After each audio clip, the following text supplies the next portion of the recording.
আসসালামু আলাইকুম প্রিয় বন্ধুরা, দেশীয় প্রবাসী যে যেখান থেকে দেখছেন প্রত্যেককে শুভেচ্ছা জানাচ্ছি। আশা করছি সবাই ভালো আছেন। ঢাকা আশুলিয়া এলিভেটেড এক্সপ্রেসওয়ের যে ধারাবাহিক রিপোর্ট আমি দিচ্ছি তার একটি অংশ আজকে আপনাদেরকে দেখাবো। আমরা কামারপাড়া থেকে প্রত্যাশা ব্রিজ পর্যন্ত উপরে নিচে কিভাবে কাজ হচ্ছে সেই বিষয়টি আপনাদেরকে পরিষ্কারভাবে দিব এবং আমরা শুরু করছি।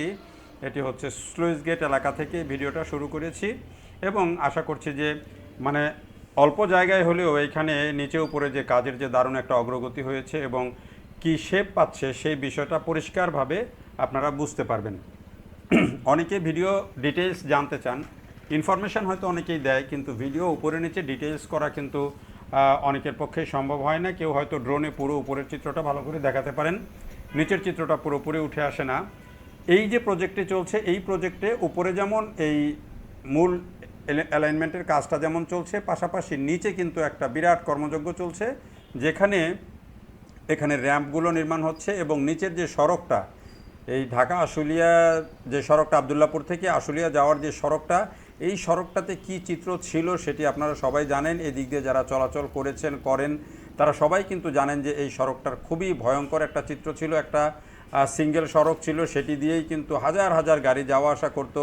যেহেতু একটা শিল্প এলাকা, পুরো আশুলিয়া, সাভার, নবীনগর এলাকা একটা শিল্প এলাকা, ফ্যান্টাসি কিংডম সেখানে রয়েছে, ফলে এখানে মানুষের প্রয়োজন কিন্তু অনেক ছিল, কিন্তু রাস্তাটা ভালো ছিল না। এই যে এখন এখানে যে ফ্লাইওভার হয়ে যাচ্ছে, মানে এলিভেটেড এক্সপ্রেসওয়ে হয়ে যাচ্ছে, সেই এলিভেটেড এক্সপ্রেসওয়ে হওয়ার সাথে সাথে উপরের চিত্রটা যেমন বদলাচ্ছে, নিচের চিত্রটাও কিন্তু একেবারে অন্যরকম হয়ে যাচ্ছে। কারণ এখানে 4 লেনের দুটি, মানে 4 লেন, দুই দিকে 4 লেন হচ্ছে, মাঝখানে এই এলিভেটেড এক্সপ্রেসওয়ের যে মূল পিলারগুলো, মাঝখানের পিলারগুলো রেখে দুই দিকে 4 লেনের সড়ক হচ্ছে, কোথাও কোথাও সার্ভিস লেনও হচ্ছে এবং খুবই কোয়ালিটি সম্পন্ন সড়ক হচ্ছে। সব মিলিয়ে কিন্তু দারুণ একটা দৃশ্য এখন চোখে পড়বে, যেখানে সড়কটা সম্পন্ন হয়ে গেছে।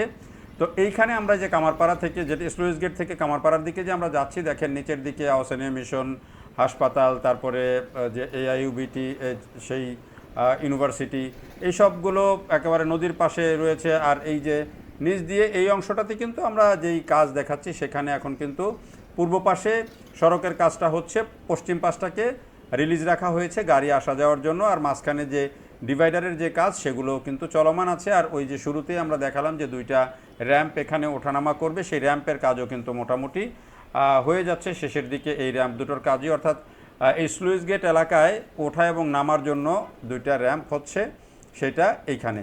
এবং এইখানে কিন্তু এই যে উত্তরার অংশের আবদুল্লাপুর অংশের লোকজনের ওঠানামা কিন্তু এই অংশটাতে হবে। এর বাইরে কামারপাড়াতে র্যাম্প আছে, যেটি একটু পরেই আপনাদের চোখে পড়বে। তো আমরা এই যে দেখেন একটু ঘুরে এসে ডান দিকে, অর্থাৎ পূর্ব পাশে যে সড়ক কাজ হচ্ছিল সেই সড়কে একটু উঠলাম এবং দেখেন এটি হচ্ছে উপরের যেই, মানে কামারপাড়ায় আমরা যে মোড়টা, সেই মোড়টাতে চলে এসেছি এবং এইখানে দেখেন ওই যে পূর্ব পাশে এই সড়কের কাজ কিন্তু হয়ে গেছে, যদিও এখনও ফাইনাল ঢালাই এখনও হয় নাই।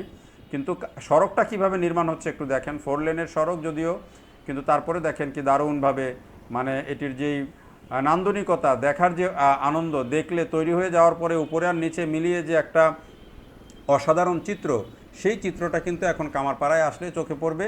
যেই কামারপাড়া মোড়ে আসলে হয়তো আগে আপনারা শুধুমাত্র গাড়িই দেখতেন, যানজটই দেখতেন, সেই কামারপাড়া মোড়ের চিত্র কিন্তু এখন সম্পূর্ণ ভিন্ন, যদিও বা এখনও শেষ হয় না এই কাজটা পুরোপুরি। এই যে আমি কামারপাড়া, এই যে এটা হচ্ছে কামারপাড়া ঠিক চৌরাস্তা, যে এই চৌরাস্তাটা, সেই চৌরাস্তা এখানে একদিকে সড়কের নিচে সড়কের কাজটা হয়ে গেছে, অর্থাৎ পূর্ব দিকের লেনটা হয়ে গেছে। বাচ্চারা দেখেন খেলাধুলা করছে, এদিক দিয়ে এখনও গাড়ি ঢুকে নাই। কামারপাড়ার মোড়টা ক্রস করে উত্তর দিকে গেলে তারপরে হচ্ছে গাড়ি সেখান দিয়ে চলাচল করছে। তো আমরা দেখেন যে বাচ্চারা খেলাধুলা করছে, আমরা সেই কামারপাড়া মোড়ে অর্থাৎ ব্রিজের কাছে চলে এসেছি এবং এইখানে আটকানো আছে।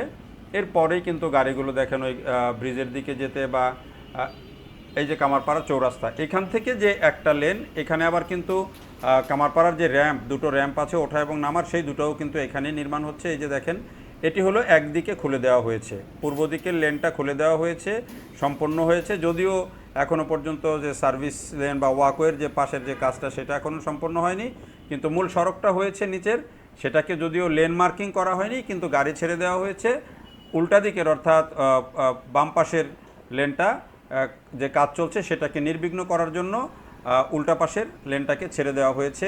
আর এই যে এখন চিত্র আপনারা দেখছেন, দুই দিকে দুইটা র্যাম্প, মাঝখানে মূল অ্যালাইনমেন্ট, এইটা হচ্ছে কামারপাড়া র্যাম্প, অর্থাৎ এই র্যাম্পেই কামারপাড়ায় ওঠা এবং নামা যাবে। এদিক দিয়ে কেউ কামারপাড়া থেকে উঠতে এবং নামতে পারবেন। এটি হচ্ছে সেই র্যাম্প। এখানে পূর্ব দিকের র্যাম্পটা সম্পূর্ণ হয়ে গেছে, কমপ্লিট হয়ে গেছে নদীর পাড়ের দিকের, কিন্তু পশ্চিম দিকের র্যাম্পটা এখন পর্যন্ত সম্পূর্ণ হয় নাই। র্যাম্প হয়েছে কিন্তু লিঙ্কিংটা হয় নাই, এখনও এই অবস্থার মধ্যে আছে। আর মূল যে একদিকের লেনের কাজ হয়েছে, অন্যদিকের লেনের কাজটা যে চলছে সেটি আপনারা দেখেই বুঝতে পারছেন।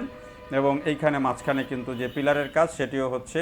তবে ফাঁকে একটা কথা বলে রাখি, আমাদের এই যে সড়কগুলো যেগুলো নির্মাণ হচ্ছে এক্সপ্রেসওয়ের নিচ দিয়ে বা অন্য যেই সড়কগুলো যেগুলোর মাঝখানে অনেক বেশি প্রশস্ত ডিভাইডার আছে, সেই প্রশস্ত ডিভাইডারগুলোতে আমরা দেখছি যে আসলে খুব পরিকল্পিত উপায়ে কিছু করা হয় না। সেখানে কোথাও বা কেউ হয়তো ছিন্নমূল মানুষজন এসে থাকছেন একটা তাঁবুর মতো টানিয়ে, কোথাও বা হয়তো কারো নির্মাণ সামগ্রী পড়ে আছে, কোথাও ময়লা আবর্জনা পড়ে আছে, এইভাবে কিন্তু এই ডিভাইডারগুলো পড়ে আছে। কিন্তু আমরা যদি একটু খেয়াল করি, এই ডিভাইডারগুলোকে কত দুর্দান্তভাবে সাজিয়ে ফেলা সম্ভব।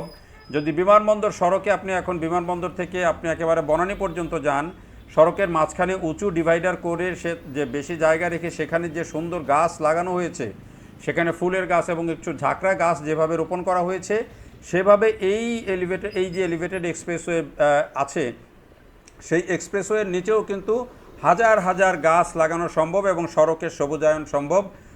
যদি সেটা সড়ক বিভাগ এবং সিটি কর্পোরেশন যদি সেটি আন্তরিক হয়, তাহলে কিন্তু এটি খুবই চমৎকার কাজ হবে। একদিকে যেমন এটাতে মানুষ যত্রতত্র যেখানে সেখানে পারাপার হবে না, আরেকদিকে হচ্ছে যে এখানে এই জায়গাগুলো দখল হয়ে যাবে না, দুর্ঘটনার ঝুঁকি কমে আসবে। তাই অনুরোধ থাকবে, এই যে বিশাল ডিভাইডারের মাঝখানে যে জায়গা বের হচ্ছে, সেই জায়গাগুলোতে যদি হাজার হাজার গাছ রোপণ করে দেওয়া যায়। বিশেষ করে আমি বলবো যে ওই বিমানবন্দর সড়কে ডিভাইডারের মাঝখানে কিছু ঝাঁকড়া ফাইকাসের গাছ লাগানো হয়েছে, সেই ফাইকাসের গাছগুলো যদি এই প্রত্যেকটা এই এলিভেটেড এক্সপ্রেসওয়ের নিচে পুরোটা যদি রোপণ করা যায়, ওই গাছগুলো খুবই আকর্ষণীয় এবং দেখতে খুবই দৃষ্টিনন্দন। শুধু এইখানে নয়, আমি এর আগে ভিডিও করেছিলাম যে যদি আমাদের মেট্রো রেল নিচের ডিভাইডের মধ্যেও যদি পুরো গাছ এভাবে ওই বিমানবন্দরের যে গাছগুলো এরকম গাছ যদি রোপণ করা যায়, তাহলে দুর্দান্ত একটা দৃষ্টিনন্দন অবস্থা সৃষ্টি হবে।